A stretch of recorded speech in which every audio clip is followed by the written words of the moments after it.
अच्छा जी, आज हम ना ही हस्बे माजी करेंगे डिस्कस, ना ही बात तहजीबियाँ जी। आज मैं यार आप लोगों को अंग्रेजी पे लेक्चर देना चाहता हूँ। अच्छा। अल्लाह खैर। गोगे को भेज दे, मेरे गोगे को भेज दे। गोगा बैठा रहे हो, नहीं कड़ी समझ आनी। खतरा सिर्फ उससे होता है जिसको समझ आ रही है। गोगे से कोई खतरा नहीं जी। उधर कूलर पे आ जाए, इधर गोगा बैठा ही को जी। और इस आपने सही समझ आएगी यार की करने पे शायद जब तुम्हें पता ही नहीं गौरी कितना पढ़ा लिखा आदमी है। मैं तो इंग्लिश पढ़ लेता हूँ। सुबह मैं जब आता हूँ तो ये बिल्डिंग पे लिखा होता है दुनिया टीवी, वो मैं पढ़ के अंदर आता हूँ। अगर ना पढ़ा होता तो मैं किसी और बिल्डिंग में ना घुस जाता। अरे वाह, इतनी बड़ी गल है। 17 साल च दुनिया टीवी ते पढ़ना आ गया। नहीं नहीं, गौरी के तो एक्सप्रेशंस भी बड़े इंग्लिश हैं। जी जी, लिबास, एक्सप्रेशन, वाह। फिर बोलचाल, सिर्फ रंग तो मार खा गया बेचारा। खुश नसीब हो जी, पढ़े लिखे बंदे बैठे हो। साडी ते बंदरगाह भी गरीब मुल्क ना लगदी। हाय। यार अजीजी तुम बात करो यार। हाँ, मैं बात कर रहा था अंग्रेजी की। जी। हमारे ये जो बाऊ है ना जी, सरकारी महकमे के लोग जी जो दफ्तरों में बैठे होते हैं, हाँ जी, हाँ जी। सही अंग्रेजी वो समझते हैं। अच्छा। जो लोग भी सरकारी मुलाजम बनते हैं वो सबसे पहले पब्लिक सर्विस जो है इसके मानी सीखते हैं। जी। मैं और आप तो पब्लिक सर्विस को आवाम की खिदमत समझते हैं ना, हाँ जी सर, बिल्कुल। लेकिन सरकारी मुलाजम को यह सिखाया जाता है कि पब्लिक सर्विस का जो असली मतलब है वो है आवाम की धुलाई। हाय। यानी जितनी देर धुलाई करोगे उतनी ही ज्यादा तरक्की मिलेगी। ओए ओए ओए। अब अवामी सर्विस को खींच कर सर्विस स्टेशन बनाना सिर्फ हमारे सरकारी मुलाजिमों का ही कारनामा है। वाह वाह वाह। वरना बाकी दुनिया में पब्लिक सर्विस का पहला और आखिरी मतलब तो वही है ना जी, जो मैं और आप समझते हैं, हाँ जी, बिल्कुल। पब्लिक की खिदमत। आवाम की खिदमत। वैसे मुझे लगता है कि हमने सिर्फ किताबी इंग्लिश पढ़ के ना अपना काम खुद खराब कर लिया। हाय।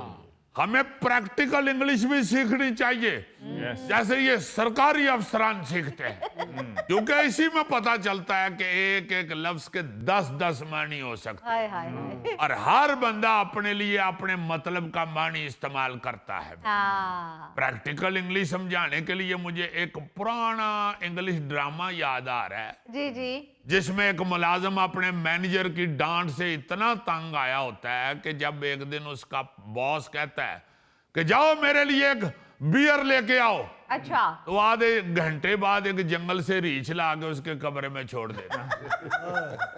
बॉस उसकी बेइज्जती करके उसे नौकरी से निकालता है तो वो मालिक के पास चला जाता है, कहता है जी मुझे मैनेजर साहब ने निकाल दिया है। हाय। अब बॉस को, जो मालिक था, उसको पता चल चुका था कि इसने क्या किया है। उसने कहा तुमने ऐसा क्यों किया? कहता जी मैनेजर साहब ने मुझे बियर लाने का कहा था, उन्होंने बियर की बोतल लाने का नहीं कहा था। तो जो न समझ आई हो ले आया। हाय। इसी तरह एक बाप अपने बच्चों को ना जी जी जी। बैट गेंद नहीं खेलने देता अच्छा। और हर वक्त उन्हें जानवरों और परिंदों की कहानियां सुनाने में लगा रहता है। हाँ। बच्चे उससे तंग आके मां को शिकायत करते हैं तो बाप सोचता है कि चलो एक दिन इनके साथ क्रिकेट भी खेलनी चाहिए सही। ताकि ये खुश हो जाएं। हाँ जी, हाँ वो जी। अपने बेटे से कहता है कि ब्रिंग द बैट, हाँ। तो बच्चा थोड़ी देर बाद बाप के हाथ में एक चमगादड़ ला के रख देता है। अब चमगादड़ को भी इंग्लिश में बैट बैट कहते हैं, हाँ जी। उसकी माँ गुस्से से बच्चे को थप्पड़ मारती है तो वो कहता है कि डैडी रोज ही उसे बैट यानी चमगादड़ की ही बातें करते रहते हैं, हाय। इसलिए मैं समझा कि यही बैट मांग रहे हैं। सेम यही हाल हमारे सरकारी महकमों का है। हाय। जब भी उनसे कोई सर्विस का कहता है ना जी, जी। तो वो समझते हैं कि वो उन्हें सर्विस देने नहीं बल्कि सर्विस करने की दरखास्त कर रहे हैं। हाँ। इसलिए वो सर्विस स्टेशन वाला पाइप पकड़ के शुरू हो जाते हैं हाय। और लोग बेचारे रौला डालते रहते हैं कि हमने ये सर्विस नहीं कही थी, खुदा के वास्ते हमने दूसरी सर्विस कही थी। हाय। बल्कि हमारे तो सरकारी मुलाजमीन को कोई कह देना जी कि आप ड्यूटी ठीक तरीके से नहीं कर रहे हाँ जी। या पूरी नहीं कर रहे ड्यूटी, तो वो उसका भी उल्टा मतलब समझते हैं। और आवाम से टैक्स वाली ड्यूटी लेना शुरू कर देते। आप किसी अफसर से ये कह के देख लें कि आपका एक साइन, वो सिग्नेचर वाला साइन चाहिए, हाँ जी हाँ तो जी। वो ऐसे घूर के देखेगा जैसे उसकी चेकबुक पे साइन मांग लिया। ओए, फिर बड़े आराम से ये कह के फाइल एक साइड पे रख देंगे कि मैं फाइल पढ़ के साइन करूंगा, हाँ मैं बड़ा ईमानदार आदमी हूँ, मैं बगैर पढ़े फाइल साइन नहीं कर सकता। वाह, बंदा पूछे तू हुणे ही पढ़ ले, हुण तू केड़ा स्वेटर उन्होंने हालांकि वो कुछ और कहना चाह रहा होता है। वो जो फाइल साइड पे रखता है ना जी, उसके अगर साइल जो है वो चेहरे के साइन देखकर उसके लवाजमात पूरे नहीं करता, हाँ जी। तो वो फाइल जगह जगह गोल दायरे और साइन ऑफ इंटेरोगेशन यानी सवालिया निशान डाल डाल कर वापस भेज दी जाती है। बिल्कुल ठीक कह रहे हो जीजी।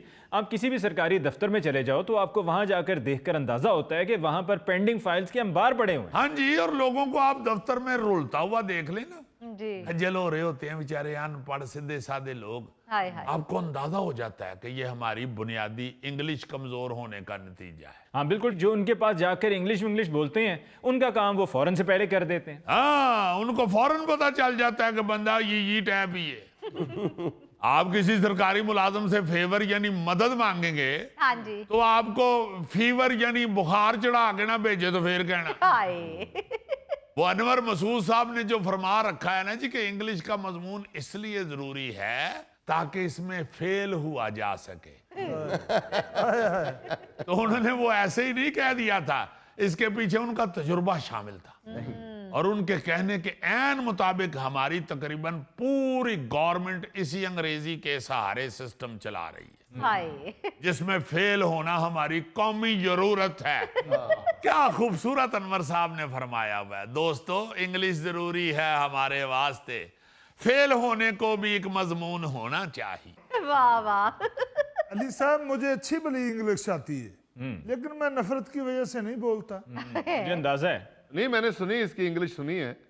ये संडे के संडे जाता पार्क में, वहां ऊंची ऊंची इंग्लिश बोलता न डर होके। सही। Help me, I am hungry, God bless you, help me, help me. बहुत बुरी बात है गौरी, इंग्लिश ही है। पता नहीं केड़े अंग्रेज कोलों सुन के ते गोगे ते पाती सी। गोगे नूं इन्नी अंग्रेजी आंदी हुंदी तो बेचारा करोड़पति हुंदा। वैसे अजीजी साहब, इंग्लिश ਦਾ ਰੋਹ ਬੜਾ ਹੈ। ਵੇਖੋ ਸੌਰੀ ਲਫ਼ਜ਼ ਅਸੀਂ ਫੌਰਨ ਬੋਲ ਦਿੰਦੇ ਆ ਬਿਲਾ ਝਿਜਕ, ਤੇ ਪੰਜਾਬੀ ਚ ਮਾਫੀ ਮੰਗਣ ਲੱਗੇ ਆ ਅਸੀਂ ਕਤਲਾਂ ਤੇ ਪੜ ਜਾਂਦੇ ਆ, ਨਹੀਂ मैं माफी नहीं मंगता। हाय। वैसे ये भी बड़ी अहम बात है। अब देखो कि अगर आप किसी से कहें ना कि चलो माफी मांग लो, तो कहता हूँ मैं माफी मांगांगा। हाँ, तो वैसे उसे कहो ना चलो सॉरी कर लो, अच्छा यार सॉरी, बंदा फटाफट कह देता है। बहुत सारी ऐसी चीजें हैं जिनको अंग्रेजी छुपा लेती है। हाँ जी, बिल्कुल। जिस तरह सरकारी मुलाजिम जो हैं वो अंग्रेजी में बहुत सारी चीजें अवाम से छुपा लेते हैं ना, इसी तरह अंग्रेजी बहुत सारी चीजें छुपा लेती है।